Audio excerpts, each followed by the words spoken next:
Hi guys. Hi hi guys. Guys நம்ம மீனை விட போகிறோம். எதுக்காகனா நம்ம வீட்டில் மீனை வளர்க்க விட மாட்டேங்கிறாங்க. காய்ஸ் இப்போ நம்ம மீனை தூக்க போகிறோம். தூக்குடா.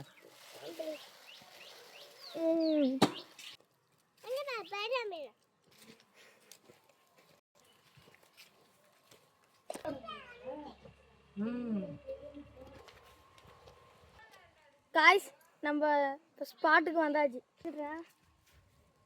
நல்லா பயப்படாம இறங்குவேன். காய்ஸ் இப்போ நம்ம விட்டாச்சு. காய்ஸ் இப்போ பார்த்தீங்கன்னா நம்ம விராமீனையும் விட போகிறோம்.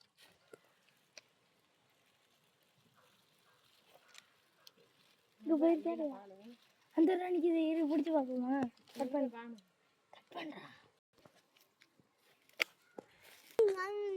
காய்ஸ் இப்போ பார்த்தீங்கன்னா நம்ம வெற்றிகரமாக மீனை தண்ணிக்குள்ளே விட்டாச்சு. ஓகே, அடுத்த வீடியோவில் பார்ப்போம். பாய்.